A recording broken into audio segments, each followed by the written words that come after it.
welcome to our English class, Unit 2, The Dear Departed.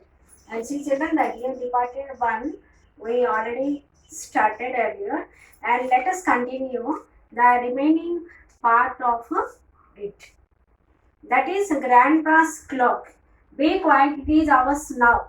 Come, Henry, lift your end. Henry and Mrs. Slater, very hot and flushed, stagger in with a pretty old-fashioned bureau containing a locked desk. They put it where the chest of drawers was and straighten the ornaments, etc. There is a knock at the door. The knocking is repeated. So Victoria and Mrs. Slater, they are talking to each other. And what is that? When Mrs. Slater pinched father's bureau, Emilia was very much surprised. Victoria was very much surprised, and she said that is Grandpa's clock. But Mrs. Slater says to be quiet, and it is there now because already Grandpa was died, and they wanted to pinch all these things. Henry and Mrs. Slater, very hot and flushed, stagger in with a pretty old-fashioned bureau containing a locked desk. They put it where the chest of drawers was and straighten the ornaments, etc. There is a knock at the door. The knocking is repeated. They already brought the bureau from upstairs, and they set all those things, and they had also stolen the things of Grandpa. And by the time they heard the knocking, the door is repeated. So who came? Mr. Ben and Mrs. Jordan. They came because already Henry had sent a telegram about the obituary of Grandpa. Victoria ushers in Ben and Mrs. Jordan. The latter is a stout, complacent woman with an irritating air of being always right. She is wearing an outfit of new mourning. Ben is also in complete new mourning. So all of them wore black color clothes. Why? Because Grandpa, they accepted him as he was died. And here ushers. Ushers means leads or follows. Who follows? Victoria follows Mr. John and Mrs. Jordan. And Mrs. Jordan is a little bit stout, and she feels very self-satisfaction and irritating air. Irritating air means here nothing but the great annoyance. Ben is also in complete new mourning. And how is Ben? Ben is also wearing a complete mourning dress. But he is really a jovial person. Well, Amelia, and so he has gone at last. Who says these words? Mrs. Jordan says these words. Mrs. Slater, yes, he has gone. He was 72 a fortnight last night. She sniffs back a tail. So Mrs. Slater says that Grandpa was 72 years old, and just 15 days before he had celebrated his birthday, and now both the sisters are going to be Ben. Active. Now, Amelia, you mustn't give way. We have all got to die sometime or the other. Chiefly means very actively. So Ben is really a jovial and active person, and he says that at last he has gone, and we are all human beings. We are all mortal. One or the other day we have to go to die. Mrs. Jordan, and now perhaps you will tell all about it. Father had been waiting this morning. He went out soon after breakfast to pay his insurance. So Mrs. Slater said that the day morning he was very happy, and he had his breakfast, and he went out to pay the premium, to pay the insurance. Ben, my word, it is good thing he did. So from this, what we understand? We understood that Ben really, he is very good. He is very selfish and having no concern on Grandpa. Mrs. Jordan, he always was thoughtful in that way. He was too honorable to have gone without paying his premium. So when he heard that, Ben praised and applauded Grandpa because he paid the insurance, and now he was dead, and these two sisters are the nominees, and they can get the money. And when I came, I found him undressed, sure enough, and snug in bed. So Henry says that he was well and fine, but when he went upstairs, he found that Grandpa was lying unconscious and was very comfortably taking rest on his bed. Mrs. Slater, and when we had finished dinner, I thought I would take up a bit of something on a tray. He was lying there for all the world and as if I was sleeping. So I put the tray down on the bureau, correcting herself on the chest of drawers, and went to waken him. He was quite cold. Who was quite cold? Every Meriwether was quite cold. He was dead. And Mrs. Slater wanted to give the food to him, and she had taken on a tray, but when she went upstairs she found that he was lying dead on the bed. They pause, they wipe their eyes and sniff black tears. So these two sisters expressed their unreal and fake sympathy on Abel Meriwether. Rising briskly at length in a business-like tone, well, will you go up and look at him now, or shall we have tea? So Mrs. Slater asked Ben Jordan and Mrs. Jordan if they have tea or they wanted to see a bit Meriwether.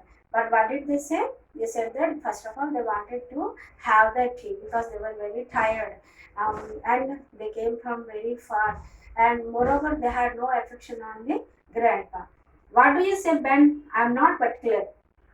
Surveying the table well. Then, if the kettle is ready, we may uh, have have tea first. Mrs. Slater puts the kettle on the fire and gets tea ready. And what did she do? She made tea and she offered to each everyone. One thing we may as well decide now is the announcement in the papers. So we know in the newspapers we can find out the advertisements and the announcements in the newspapers. So which were in Telugu Shraddhanjali will be given on the newspaper, the date of born, date of death, and the photograph of the person. So Henry decided to give the announcement in the newspaper. I was thinking of it. What would you put, Mrs. Slater, Jordan?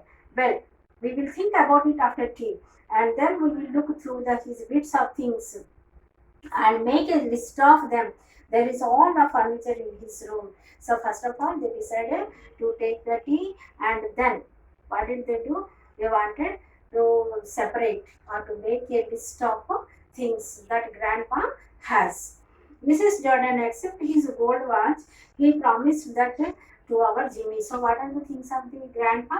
Grandpa has very less things. What are they? They are what I say, golden watch, bureau, slippers, um, and small things. Already most of the things they have stolen. Henry's letter and Mrs. Jordan has stolen it. Mrs. Jordan, oh, but he did, Emilia. When he was living with us, he was very fond of Jimmy. So who is Jimmy? Jimmy is Mrs. Jordan's son. And after his Evan Meriwether's wife death, he stayed for 3 years with Mrs. Jordan. And she also says that he loves Jimmy very much. And he already promised that he would give the golden watch to Jimmy. Mrs. Slater, well, I don't know. Well, anyhow, there is his insurance money. Have you got the receipt for the premium he paid this morning? I haven't seen it. I haven't seen it. So Ben asked whether they knew Grandpa paid the insurance, but Mrs. Slater was unaware of it.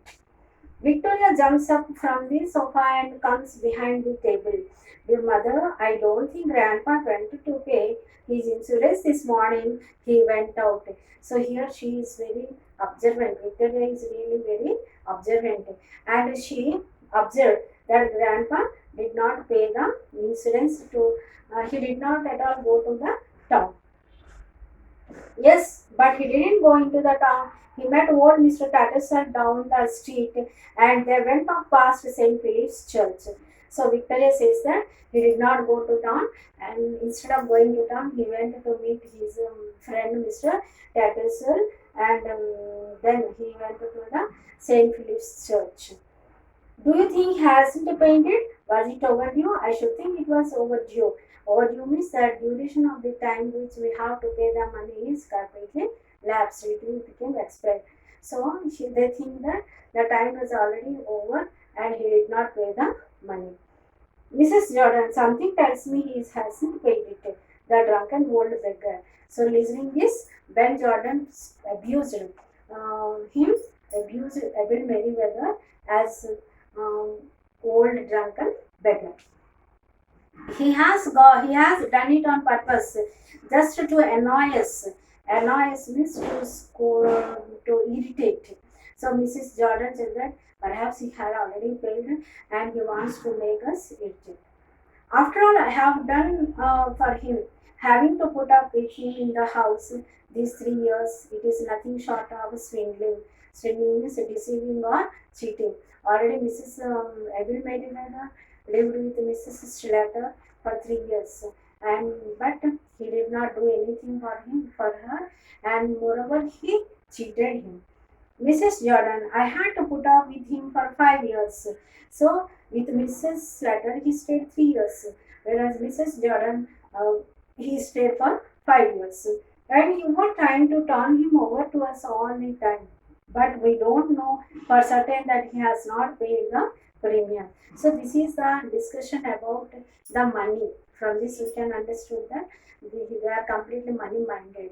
And moreover, Henry and Ben, they are really good, but they became just like a puppets in the hands of their wives. Victoria, run upstairs and fetch the bunch of keys that is on your grandpa's dressing table. Victoria, in grandpa's room? Yes. I don't like to. Don't talk so silly. There is no one who can hurt you. Victoria goes and reluctantly. We will see if he has locked the receipt up in the bureau. So Mrs. Slater, she suggested Victoria to go to upstairs and to check whether the insurance is paid and she can find out the receipt. And in order to check, first of all, they asked Victoria to bring the bunch of keys. So Victoria is really, she is very small and moreover she is very timid. And she said, she entered reluctantly, unwillingly, uninterestedly, she goes upstairs to bring the bunch of keys. In where, in this thing, he rises and examines. So also writes, where did you pick that up, Amelia? It is new since last I was here. So Ben and Mrs. Jordan, and they were examining the entire house, what things he has. Mrs. Stratter, oh, and they picked it up one day. Victoria returns, very scared. She closed the door after her. So Mrs. Slater, she, oh, Henry picked the bureau up one day and Victoria returned. She was very much scared. She got very afraid. Victoria, mother, what is it, child? Grandpa is getting up. Grandpa is getting up. So she timidly shut the door and immediately got down and she asked mother, she called her mother, mother, she found that grandpa was not dead and he was getting up. What do you say? Grandpa is getting up. Mrs. Jordan, the child is crazy. So here, what did he say? She says that the child became very mad. Crazy means mad or lunatic. Mrs. Starter, don't talk so silly. Don't you know your grandpa is dead? No, grandpa is not died. They are transfixed with amazement. Transfixed means motionless and fear. In fear, they were shocked. And Victoria hold glance means hold her mother. But suddenly his listen. So Ben, listen, he's coming. They look at the door, a slight chuckling is heard from upstairs. From upstairs, what did they listen? They listened that Grandpa was smiling slightly. The door was opened, and the old man, in a faded but grey dressing gown, he wore the wear of clothes, a sort of clothes, and he was really 72 years, but he's very active and very white in color and bright. He had good looking malicious eyes, and his eyes were twinkling, looking at all these people, and his hair turned into brown and gray in color as he became old. So these people, they thought themselves in the mind whether Rebel Mary, this is the old grandpa or a ghost. So they were shocked. So, dear children, the next Dear Departed 2 we will continue. And I have been sending you a video and you watch it, enjoy it. Okay, children? Thank you.